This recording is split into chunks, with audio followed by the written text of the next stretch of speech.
1 year Bible reading plan, 1 साल का Bible reading plan, Matthew 24 chapter 36 verse से 51 verse तक, एक्सोडस 28 चैप्टर।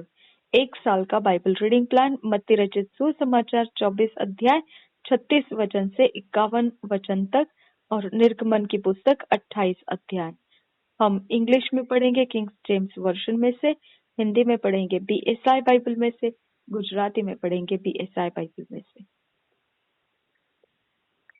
એક વર્ષની બાઇબલ વાંચન યોજના. પહેલા આપણે વાંચીશું અંગ્રેજીની અંદર કિંગ જેમ્સ વર્ઝનમાંથી, હિન્દીની અંદર બીએસઆઈમાંથી વાંચીશું, ગુજરાતીની અંદર બીએસઆઈ બાઇબલમાંથી વાંચીશું. માથીની લખેલી સુવાર્તા 24મો અધ્યાય 36 થી લઈને 51મી કલમ, નિર્ગમન 28મો અધ્યાય.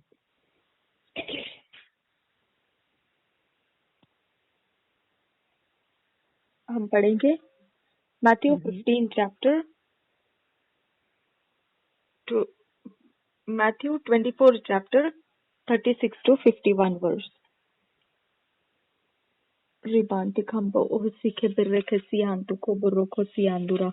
Ridan ekambo ohshkar khasse keboroko laraha sianduro. Azizkin ba akambo ohsi larabaha siantu kamba ahasa. मेरे पिता परमेश्वर आपके वचन से हमको सीखने दे। तुम्हारा वचन द्वारा हमें सिखवा दो। तेरे वचन छोड़कर हमारे जिंदगी में और कुछ भी सच्चाई नहीं है। तुम्हारा वचन ने छोड़ने कोई पण सच्चाई हमें सच्चाई से भरपूर होने दे। हमें सच्चाई से भरपूर थवा दे। नासरी यीशु के नाम में मांगते हैं, सुन और कबूल कर पिता। यीशु नासरी नाम से मांगे से सांभळो અને कबूल करो पिता। आमीन आमीन आमीन आमीन आमीन आमीन।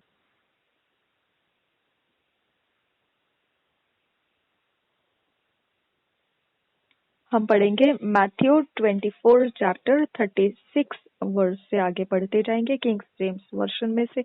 But of that day and hour knoweth no man, no not the angels of heaven, but my father only. But as the days of Noah were, so shall also the coming of the Son of Man be.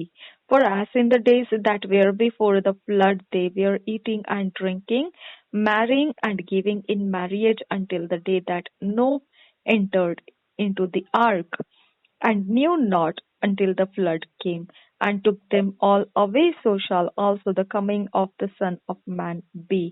Then shall two be in the field, the one shall be taken and the other left. Two women shall be grinding at the mill, the one shall be taken and the other left.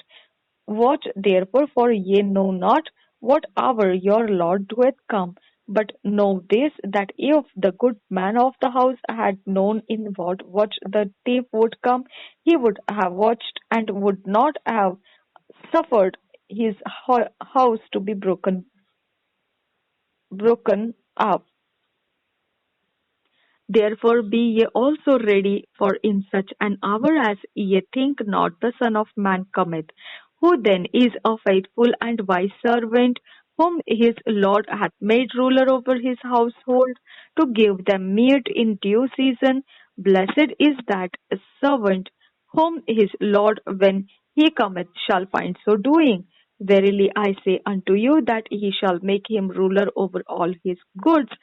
But and if that evil servant shall say in his heart, My Lord delayeth his coming, and shall begin to smite his fellow servants, and to eat and drink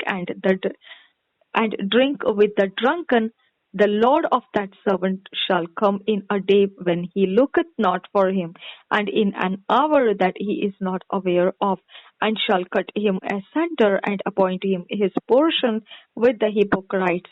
There shall be weeping and gnashing of teeth. My God, देखिए बहुत गहरा यहाँ पर सच्चाई प्रकट किया है। Okay, हम पढ़ेंगे इसे। यूहन्ना रचित सुसमाचार, सॉरी नॉट यूहन्ना, मत्ती रचित सुसमाचार उसका 24 अध्याय का 36 वचन से एक गहरी बात यहाँ पर मुझे पढ़ने को मिली है।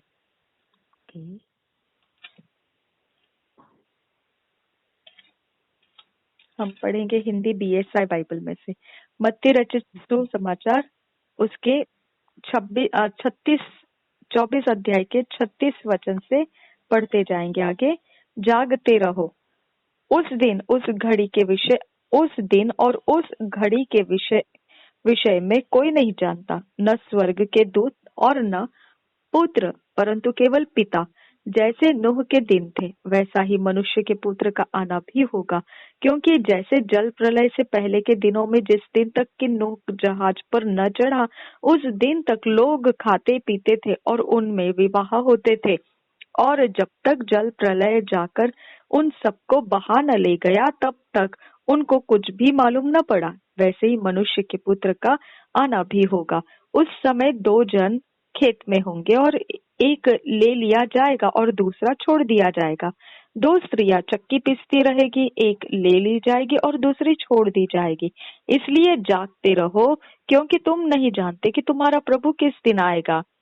ओके, मत्ती रचित सुसमाचार 24 अध्याय का 36 वचन से एक बार देखो, ध्यान देखो। जागते रहो, उस दिन और उस घड़ी के विषय में कोई नहीं जानता, न स्वर्ग के दूत और न पुत्र, परंतु केवल पिता। जैसे नूह के दिन थे वैसा ही मनुष्य के पुत्र का आना भी होगा। क्योंकि जैसे जल प्रलय से पहले के दिनों में जिस दिन तक कि नूह जहाज पर न चढ़ा, उस दिन तक लोग खाते पीते थे और उनमें विवाह होते थे, और जब तक जल प्रलय आकर उन सबको बहा न ले गया तब तक उनको कुछ भी मालूम न पड़ा, वैसे ही मनुष्य के पुत्र का आना भी होगा। उस समय दो जन खेत में होंगे, एक ले लिया जाएगा और दूसरा छोड़ दिया जाएगा। दो स्त्रियां चक्की पीसती रहेगी, एक ले ली जाएगी और दूसरी छोड़ दी जाएगी। इसलिए जागते रहो, क्योंकि तुम नहीं जानते कि तुम्हारा प्रभु किस दिन आएगा। परंतु यह जान लो कि यदि घर का स्वामी जानता होता कि चोर किस पहर आएगा, तो जागता रहता और अपने घर में सेंध लगने न देता। इसलिए तुम भी तैयार रहो, क्योंकि जिस घड़ी के विषय में तुम सोचते भी नहीं हो, उसी घड़ी मनुष्य का पुत्र आ जाएगा। विश्वास योग्य दास और दुष्ट दास। यहाँ पे देखो क्या मिला है मुझे, 45 वचन से आगे पढ़ेंगे। अतः वह विश्वास योग्य और बुद्धिमान दास कौन है? हालेलुया। देखा, दो कैरेक्टर दिया है, यानी दोनों एक ही के बारे में दिया है। अतः वह विश्वास योग्य और बुद्धिमान दास कौन है, जिसे स्वामी ने अपने नौकर चाकरों पर सरदार ठहराया, किस समय पर उन्हें भोजन दे। ये कौन है पता है? हम लोग। समझ में आया? हमको परमेश्वर ने पासबानी करने के लिए रखा, मतलब जो कमजोर विश्वास के हैं उनको सहायता करे। ओके, जो अपने घर परिवार के बारे में कहीं पर भी चिंताग्रस्त है, मुसीबत में है, ओके, उनकी सहायता करे। समझ में आया? ठीक है, क्योंकि हमारे ऊपर कोई विपत्ति नहीं, कोई प्रॉब्लम्स नहीं है, हम फ्री बैठे हैं, है ना, वो सारे कष्ट में से जो अभी लोग सहन कर रहे हैं, है ना। तो हमको परमेश्वर ने अपॉइंट किया है। समझ में आया आपको? हाँ, देखो कितना बड़ा मार खाएंगे हम जब हम इस बात को ऐसा यूज कर रहे। विश्वास योग्य और बुद्धिमान दास कौन है, जिसे स्वामी ने अपने नौकर चाकरों पर सरदार ठहराया, किस समय पर उन्हें भोजन दे। समझा? हम लोग रोज रैप्सोडी ऑफ रियलिटीज रिलीज करते हैं, है ना। हम खुद रोज हम प्रेयर करते हैं, जो भी लिस्ट लगाए प्रेयर के, हम उस लिस्ट को याद करके प्रेयर कर रहे हैं। लेकिन इसके अलावा भी कितने सारे यूट्यूब चैनल्स के नीचे हम देखते कमेंट्स में प्रेयर्स आते हैं, है ना, प्रेयर रिक्वेस्ट आते हैं। ओके, क्यों देंगे वो प्रेयर रिक्वेस्ट? क्या कारण है? क्योंकि उनके अंदर ये परमेश्वर दिया है कि ये चैनल में डाल तेरा प्रेयर रिक्वेस्ट, तेरे को यहाँ से काम करने के लिए मिलेगा, तेरे को यहाँ से कुछ तो आशा है, कुछ प्राप्त करने का। समझ में आया? ओके, उनको उजियाला दिख रहा है हमारी तरफ देख के। समझा आपको? हम रोशनी में है, ऊंचे पर है, और जब वो प्रेयर रिक्वेस्ट डालते हैं या अपने कोई परेशानियां दिखाते हैं, बोलते हैं, लिखते हैं उसके अंदर, वो क्यों अपने मन के अंदर की परेशानी हमको बताएंगे? उनको दूसरा कुछ भी तो है ना बोलने के लिए, लेकिन वो हमारे और दुख को क्यों खोलेंगे, है ना? क्योंकि उनका उनका माइंड देख पा रहा है कि यहाँ पे मेरी कोई सहायता हो सकती है। फिर आपको और मुझे ये मालूम हो जाना चाहिए उनके मन के अंदर ये बात कैसे दिख रही है उनको, क्योंकि हम रोशनी है उनके सामने। समझा आपको? और वो आशा कर रहे हैं कि उस रोशनी का उनको फायदा हो। समझ में आया? और अब यहाँ पर हम मार खाएंगे। समझा? जब हम उनकी ओर ध्यान नहीं देंगे तो हम दुष्ट दासों में गिनती किए जाएंगे। ओके? कितनी डेंजर जोन है देखिए आप, है ना? और ऐसा ही नहीं, हमारे इर्द गिर्द के लोगों के बारे में भी वही है। ठीक है? हमको इस एड्रेस के ऊपर रखना परमेश्वर का क्या काम है ना? हमको यहाँ पर रह के क्या काम करना है? अगर हम ये एड्रेस के ऊपर है तो ये रोशनी रखी है परमेश्वर ने इस अंधेरे के बीच में। बराबर है? अगर हमने यहाँ के लोगों को परमेश्वर का वचन मालूम कराया नहीं, ओके, तो भी हम दुष्ट दास रहेंगे। चलो छोड़ो, वचन का छोड़ो, वो लोग वचन नहीं मानना चाहते, कोई बात नहीं है, भलाई तो कर सकते हैं ना आप, है ना? तो आप जो हमारे लिए रखा गया काम है, हम जिस एड्रेस के ऊपर है वहां से हमने करना है। जो टेलीफोन नंबर हम यूज करते हैं, हम उसके द्वारा भी लोगों को फायदा देना है, परमेश्वर का वचन उनको देना है। ओके? हम जो कुछ भी हमारा कांटेक्ट है किसी के साथ, शॉपकीपर के साथ या और कहीं जगह में, कहीं हम फ्रेंड्स है या कोई मीटिंग्स में जाते हैं, वहां पे हमको यीशु मसीह का प्रचार करना है, क्योंकि हमको वहां ये फोन नंबर हमको क्यों दिया है ना? ये एड्रेस हमको क्यों दिया है? हमारा यहाँ पे रहना, हमारा किसी के बीच में होना, हम परमेश्वर के रोशनी को फैलाने वाले लोग हैं। समझा? तो अगर हम परमेश्वर के रोशनी को नहीं फैलाएंगे तो हम दुष्ट दासों में गिनती कर दिए जाएंगे। कितना डेंजर है, सोच के देखिए, है ना? हाँ, कितना डेंजर है। सोच के भी डर लगता है ये बात, है ना? देखिए क्या लिखा है। अब देखो, हमको ये बारे में अब सब वचन इतना ओपनली मालूम पड़ा है ना, तो हमको आगे चल के क्या करना है और ज्यादा मेहनत करनी है। ओके? आप देखते अंकुर नरुला मिनिस्ट्रीज कैसे मेहनत किए जा रहे, उपवास के उपवास लगा लगा कर वो विश्वास योग्यता के काम कर रहे हैं। ओके? बुद्धिमानी के साथ काम कर रहे हैं। समझ में आया? ओके? तो अगर वो लोग इतने बड़े काम कर रहे फिर भी वो अभी और आगे काम करने को तैयार है, हम उनके जैसा तो तिनका भर भी नहीं कर रहे। है ना? तो हमारे लिए कितनी बड़ी ये एक ये एक रिवॉर्ड रहेगा हमको दुष्ट दास में गिनती करने के लिए, है ना?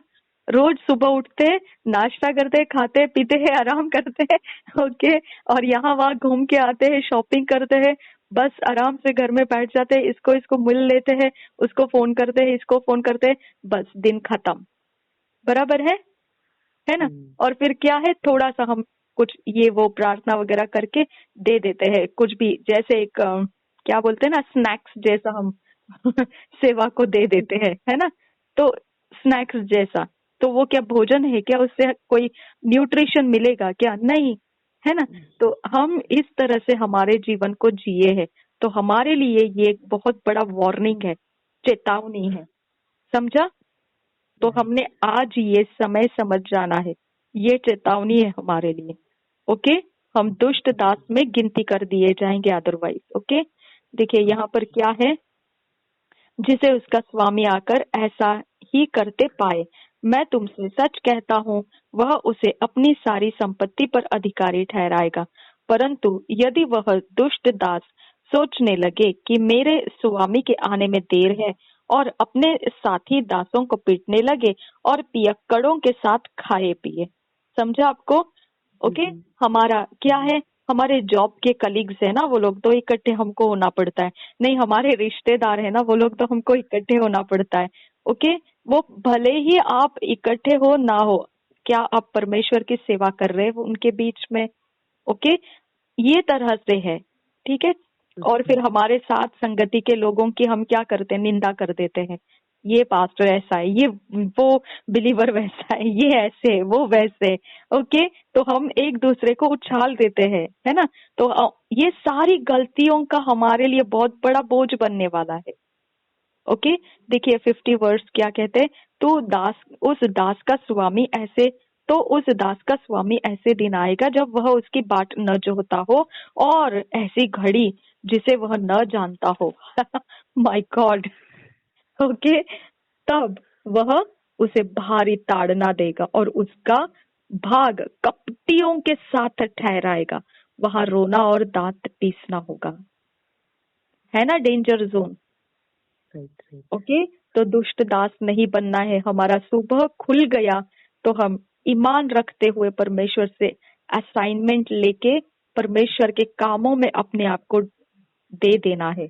ओके, और जैसा मैंने आपको बोला ना कि मन की कड़वाहट ये हमारे मुंह के शब्द के साथ कनेक्टेड रहते हैं। तो आप भले ही मीठा मीठा बात कर सकते हैं, लेकिन हम उसके ऊपर से फ्यूचर नहीं बनता है। हमारे मन के अंदर क्या है, उसके ऊपर से हमारे शब्द का पावर बनता है। ओके, तो हमारा मुंह के अंदर का पावर जो है वो हमारे मन के अंदर की शुद्धता से निखरता है। ठीक है, ओके। तो ये एक बहुत गहरा लेसन आज अपने पकड़ना है। मैंने तो पकड़ लिया है। ओके, मैं तो जितनी मेहनत करना है बाकी रह गया है वो सब पूरा करना शुरू करूंगी। ओके, तो हमारे लिए ये चेतावनी है, इसके बारे में हम आराम से सुन के बुक बंद करके नहीं रह सकते हैं। ठीक है, ठीक है। Thank you Jesus. धन्यवाद परमेश्वर पिता कि आपने हमारी सहायता की ये वचन को समझने के लिए। Thank you Jesus. सारी सृष्टि का सर्वश्रेष्ठ परमेश्वर आप ही हो, आपके बिना कोई नहीं खुदा परमेश्वर। जहां पर आप हो वहां पर परमेश्वर आजादी है। मेरे खुदा परमेश्वर, सारे महान कामों के बीच में आपको सराहा जाना निश्चित है खुदा परमेश्वर, क्योंकि आप उजियाला हो, आप मार्गदर्शन करते हो। आपका होना खुदा परमेश्वर जीवन का होना है। इसके लिए हम विनती करते हैं खुदा कि हमारे अंदर का और ज्यादा उत्साह बढ़ने के लिए रास्ता दीजिए, और ज्यादा सामर्थ्य पिता परमेश्वर हम आपके काम कर सके, और हम विश्वास योग्य और बुद्धिमान दास ठहरे। ऐसे अनुग्रह से हमें चलाइए। अब फादर गॉड, हमें विश्वास योग्य बनाने के लिए धन्यवाद। हमें शांतिदायक वाचा आपने दी है जो हमें आपके काम करने में सहायता करता है। थैंक यू फादर गॉड, धन्यवाद हो। हमें फिट एंड फिक्स कीजिए इन वचनों में, ईश्वरीय रचना डिवाइन ऑर्डरलीनेस में लेकर आइए। नासरी यीशु मसीह के नाम में विनती करते हैं, सुन और कबूल कर पिता। आमेन आमेन आमेन। आमेन आमेन। માથેની લખેલી સુવાર્તા 24મો અધ્યાય 36 થી લઈને 51મી કલમ. પણ તે દહાડા તથા તે ઘડી સંબંધી બાપ વગર કોઈ પણ જાણતો નથી. આકાશના દૂતો તેમજ દીકરો પણ નહીં. અને જેમ નૂહના સમયમાં થયું તેમજ માણસના દીકરાનું આવું પણ થશે.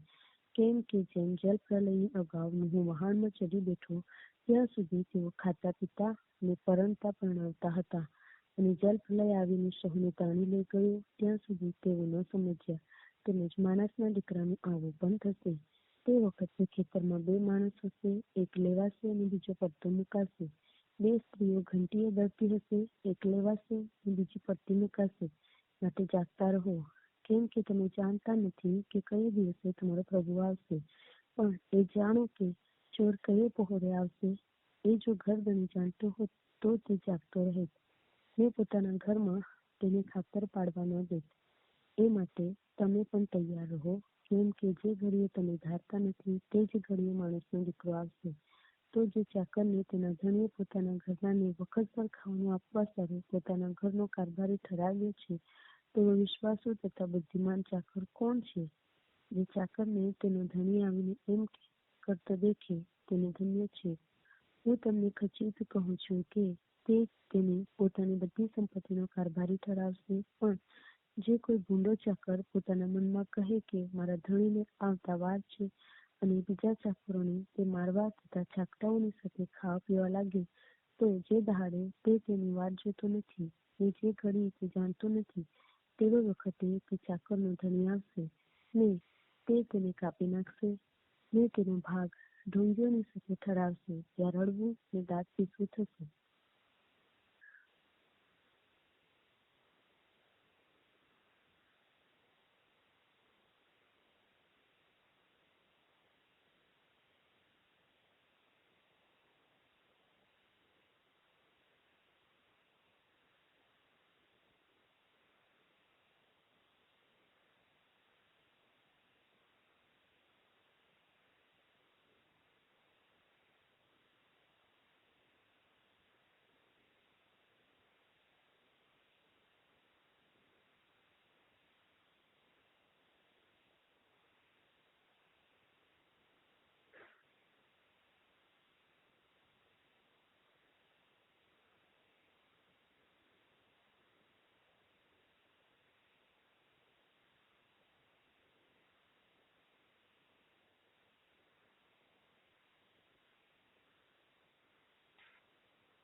ठीक है.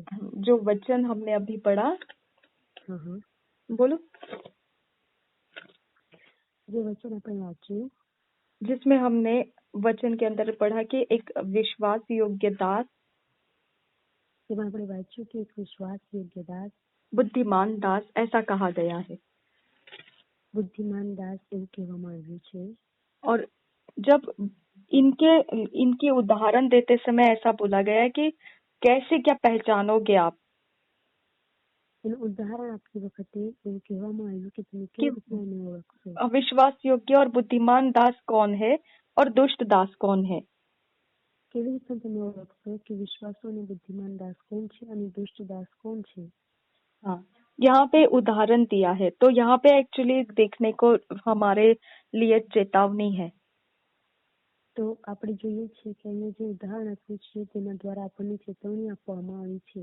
जहाँ पर हमको परमेश्वर ने विश्वास जीवन में लाया है, જ્યાં આપણને પ્રભુ વિશ્વાસ જીવનની અંદર લાવ્યા છે, इस विश्वास जीवन के अंदर हमको परमेश्वर ने काम सौंपा है.